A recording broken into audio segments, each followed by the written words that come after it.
छात्रों, नमो नमः। संस्कृत की आज की कक्षा में आप सभी लोगों का हार्दिक स्वागत है।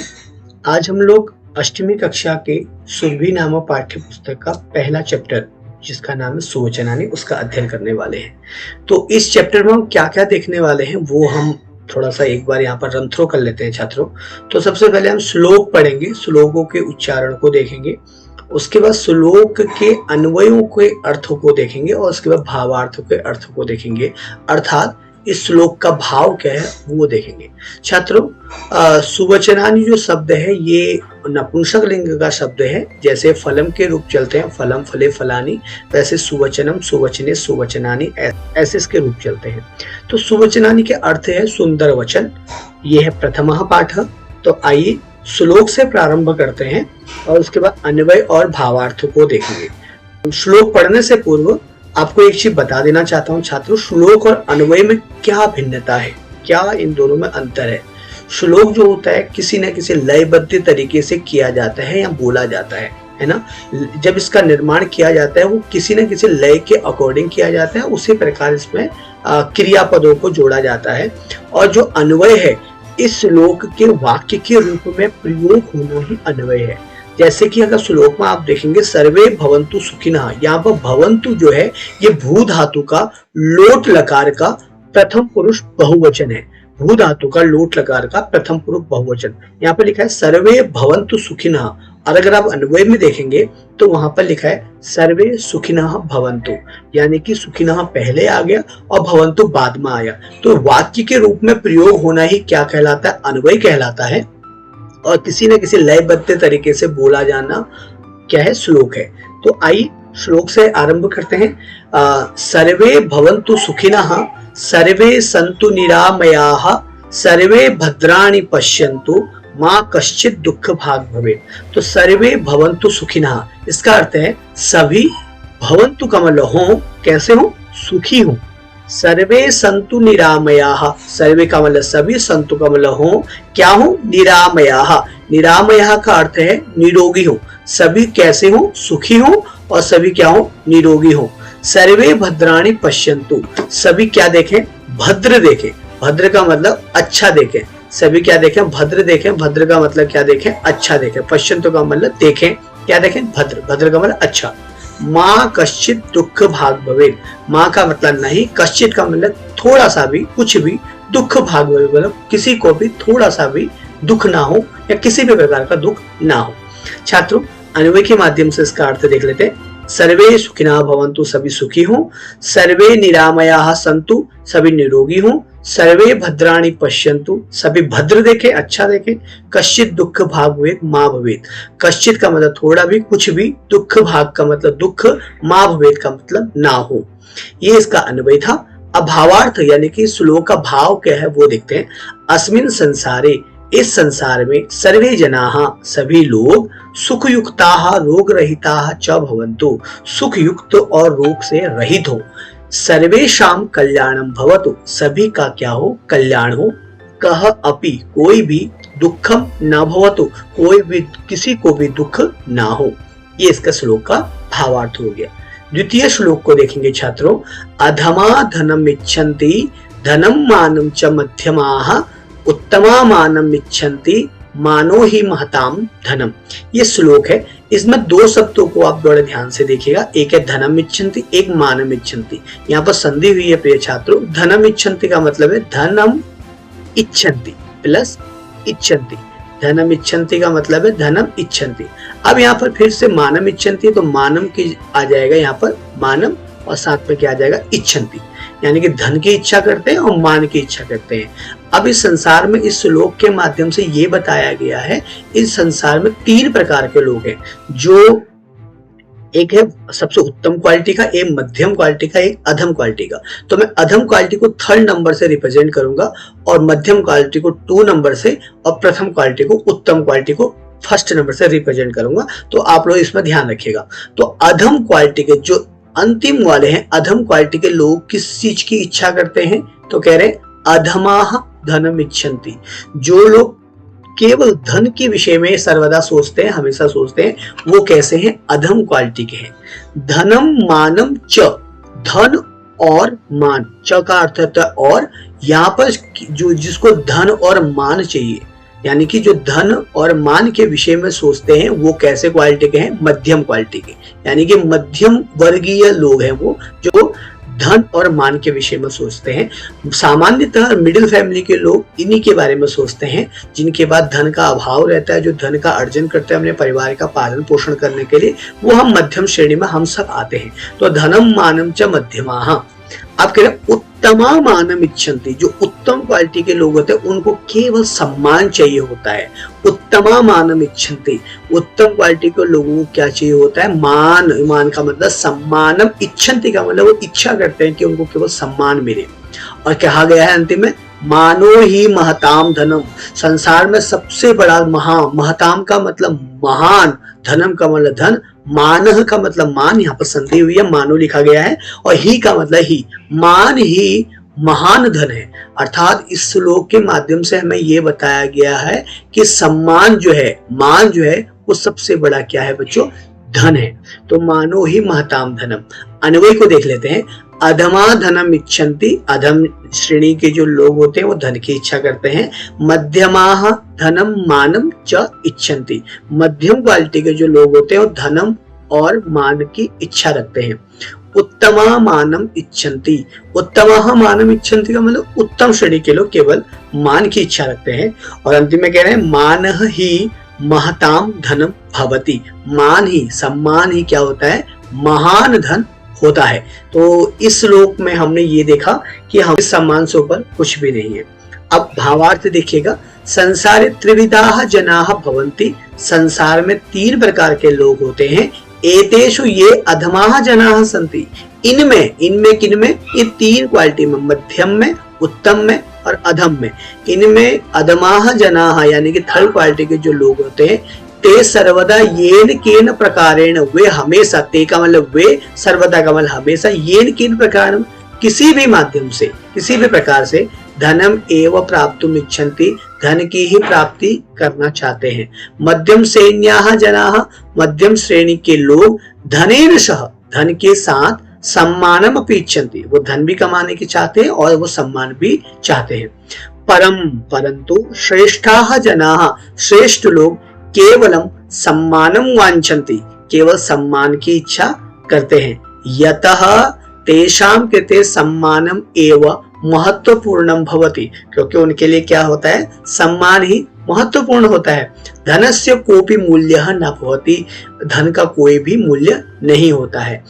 अगले श्लोक में हमने देखा प्रिय छात्रों कि अधम जो होते हैं वो कैसे होते हैं, मध्यम वर्गीय लोग कैसे हों, उत्तम श्रेणी के लोग कैसे होते हैं, और सबसे बड़ा धन संसार में क्या है, वो है सम्मान यानी कि मान। तृतीय श्लोक की ओर बढ़ते हैं प्रिय छात्रों। तो तृतीय श्लोक का उच्चारण देखते हैं। जाड्यम धियो हरति सिंचति वाचि सत्यम, मानोन्नतिम दिशति पापम अपाकरोति, चेतः प्रसादयति तीक्षु तनोति कीर्तिम, सत्संगति कथय किम न करोति पुंसाम। तो यहाँ पे देखिए, जाड्यम धियो हरति, सत्संगति के आपके जीवन में क्या प्रभाव पड़ता है इसके बारे में बताया गया है। तो देखिए, जाड्यम धियो हरति, पहले बताया बुद्धि में हमारी जो नासमझपन है तो उस जड़ता को हरती है। कौन हरती है, सत्संगति ही। जाड्यम धियो हरति, जड़ता को हरती है, पहली बात कही। अब यहाँ पर आंसर नहीं बताया है कौन हरता है, अभी कुछ नहीं बताया, केवल ये आपके सामने क्वेश्चन अभी दे रहे कि जड़ता को हरती है, बुद्धि की जड़ता को हरती है, एक चीज ये बताया। फिर कह रहे हैं कि दूसरी चीज सिंचति वाच्य सत्यम, सिंचति का मतलब सींचती है, सत्यम का मतलब सत्य को, और कहा वाची का मतलब वाणी में, हमेशा वाणी में किस चीज का संचार करती है, सत्य का। जाड्यम धियो हरति, जड़ता को हरती है बुद्धि से। सिंचति वाच्य सत्यम, और वाणी में सत्य का क्या करता है, संचार करती है। तीसरी चीज क्या बोल रहे हैं, मानोन्नतिम दिशति, मान और उन्नति को प्राप्त करवाती है यानी कि दिशा देती है। तीसरी चीज बता दी। पापम अपाकरोति, और पाप को दूर करती है। अपाकरोति का अर्थ है दूर करना, पाप को क्या करती है, दूर करती है। अभी 4 चीजें हमें बता दी गई है कि सत्संगति ही क्या क्या करती है। एक तो जड़ता को हरती है बुद्धि से, सिंचति वाच्य सत्यम, वाणी में सत्य का संचार करती है, मानोन्नतिम दिशति, और मान और उन्नति को दिशा प्रदान करती है यानी कि बढ़ाती है, पापम अपाकरोति, और पाप को दूर करती है। चेतः प्रसादयति, चेतः का अर्थ होता है मन, मन को प्रसन्न करती है। अच्छी संगति हो तो हमेशा मन क्या रहता है, प्रसन्न रहता है। चेतः प्रसादयति, चेत का अर्थ होता है मन, मन को क्या करती है, प्रसन्न करती है। दीक्षु तनोति कीर्तिम, तनोति का अर्थ होता है फैलाना, और दीक्षु का अर्थ होता है दिशाओं में किसको फैलाती है, कीर्ति को फैलाती है, आपके मान सम्मान को फैलाती है। फिर क्या कह रहे हैं, सत्संगति ही, ये सत्संगति, कथय कहो, किम न करोति पुंसाम, पुंसाम का मतलब होता है मनुष्य, तो सत्संगति मनुष्य के जीवन में क्या नहीं प्रदान करती है, अर्थात सब कुछ सत्संगति प्रदान करती है। बुद्धि की जड़ता को हरती है, वाणी में सत्य का संचार करती है, मान को देती है, पाप को दूर करती है, चेतः प्रसादयति, मन को प्रसन्न करती है, और आपकी कीर्ति को, मान सम्मान को दिशाओं में फैलाती है। दीक्षु का मतलब दिशाओं में फैलाती है। अन्वय देखेंगे, सत्संगति धियः जाड्यम हरति, तो सत्संगति है वो धिया में क्या करती है, जड़ता को हरती है। वाचि सत्यम सिंचति, और वाणी में सत्य का संचार करती है। मानोन्नतिम दिशति, और मान और उन्नति को दिशा प्रदान करती है यानी बढ़ाती है। पापम अपाकरोति, पाप को दूर करती है। चेतः प्रसादयति, मन को प्रसन्न करती है। दीक्षु कीर्तिम तनोति, दिशाओं में आपके कीर्ति को, आपके सम्मान को फैलाती है। कथय सत्संगति, कहो सत्संगति पुंसाम किम न करोति, मनुष्यों का क्या नहीं करती है, अर्थात सभी प्रकार की चीजों को सत्संगति हमें प्रदान करती है। भावार्थ देखेंगे, सज्जनानाम मित्रता बुद्धि मूर्खताम नाशयति, सज्जनों की मित्रता बुद्धि की मूर्खता को नाश करती है। अनया एव मानवा सत्यम वदति, इससे ही मानव क्या बोलता है, सत्य बोलता है। अथवा सत्य से मार्गम अनुसरति, अर्थात अथवा कह रहे हैं कि सत्य के मार्ग का अनुसरण करता है। अच्छी संगति होती है तो वो सत्य के मार्ग का क्या करता है, अनुसरण करता है। सज्जनानाम मित्रतया मनुष्याः सम्मानं प्राप्नुवन्ति, कह रहे हैं कि सज्जनों की मित्रता से मनुष्य क्या करता है, सम्मान को प्राप्त करता है। श्रेष्ठ ही कर्म भी, तृतीय व्यक्ति बहुवचन, श्रेष्ठ कर्मों के द्वारा या श्रेष्ठ कर्मों से उन्नतिम च प्राप्नुवन्ति, उन्नति को प्राप्त करते हैं। सज्जनानां मित्रतया मनुष्यस्य पाप कर्मम नष्ट भवति, सज्जनों की मित्रता से मनुष्य के पाप कर्म नष्ट हो जाते हैं। मनः च, और मन, प्रसन्नम भवति या प्रसन्नः भवति, और मन कैसा हो जाता है, प्रसन्न होता है। मनुष्य सर्वत्र कीर्तिम तनोति, मनुष्य सर्वत्र, मनुष्य हर जगह, कीर्तिम प्राप्नोति का मतलब है कीर्ति को प्राप्त करता है।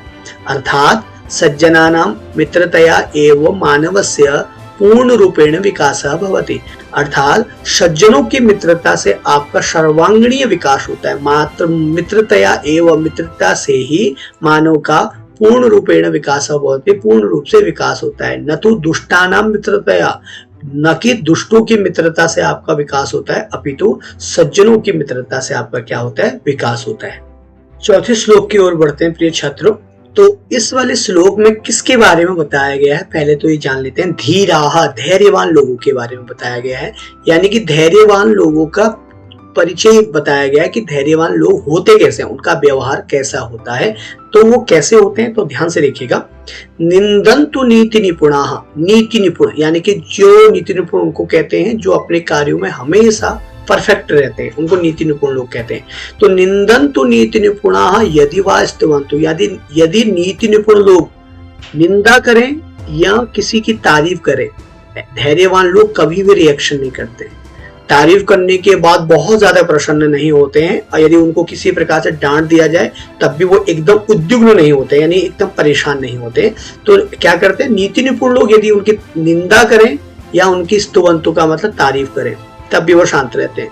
अब ऐसे व्यक्तियों के पास लक्ष्मी ही समाविशतु, इनके पास धन हो, बहुत सारा धन हो, लक्ष्मी का मतलब धन हो, लक्ष्मी ही समाविशतु, लक्ष्मी आ जाए, गच्छतु वा यथेष्टम, या अपनी मर्जी से चली जाए, देव वा मरणमस्तु, आज ही इनका देहांत हो जाए, युगांतरे वा, या युगों तक जिए, ये तब भी क्या है, धैर्यवान लोग एक ही अवस्था में रहते हैं, सामान्य अवस्था में।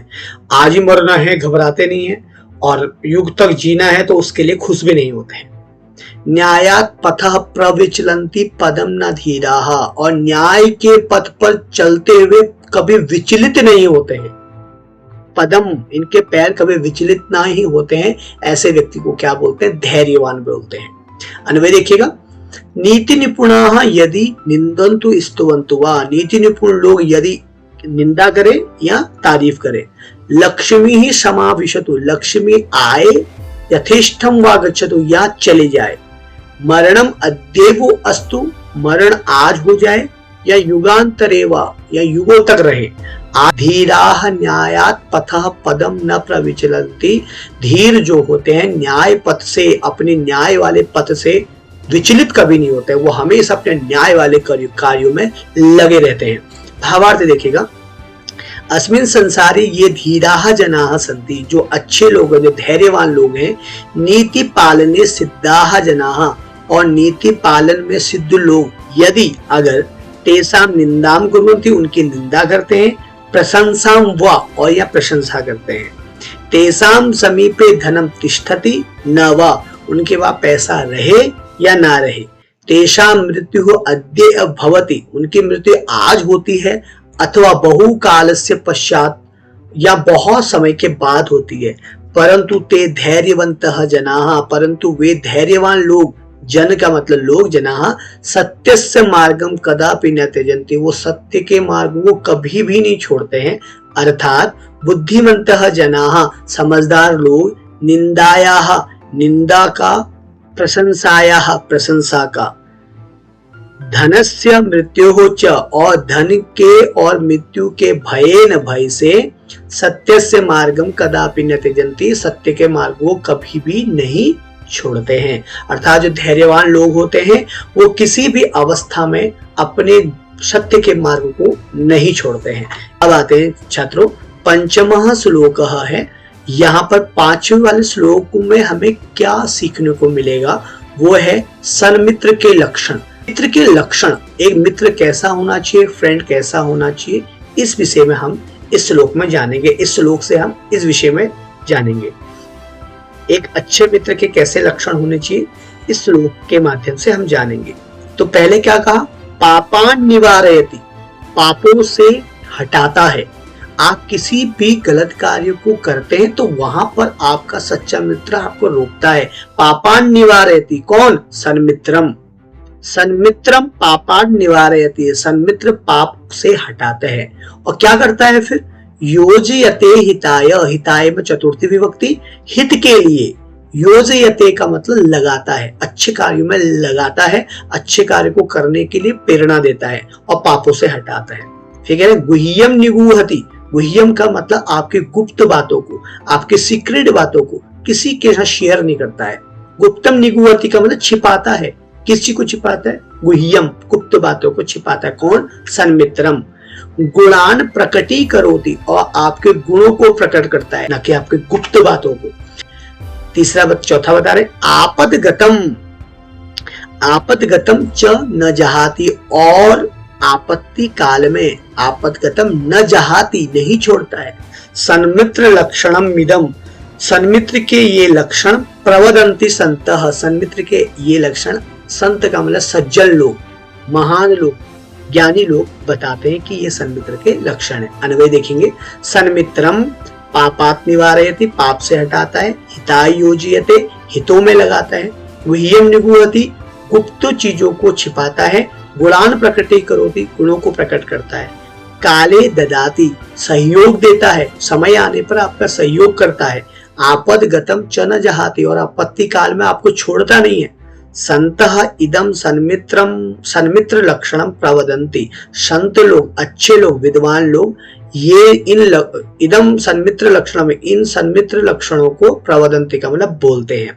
भावार्थ देखिएगा, संतः अर्थात सज्जनाः श्रेष्ठ मित्र से इदम लक्षणम वदन्ति, सज्जन लोग श्रेष्ठ मित्र के इन लक्षणों को बोलते हैं। यत की सन्मित्रम पापा दूरम करोति, अच्छा मित्र वही होता है जो पाप से दूर करता है। हितकाराणि कार्याणि कर्तुम प्रेरयति, और हित होने वाले कार्यों के लिए आपको मोटिवेट करता है, आपको प्रेरणा देता है। मित्रस्य दुर्गुणाम सर्वेषां समक्षे न कथयति, मित्र के दुर्गुणों को सबके सामने नहीं कहता है। अपितु गुणान एव प्रकटयति, बल्कि गुणान एव प्रकटे करोति, आपके गुणों को ही प्रकट करता है।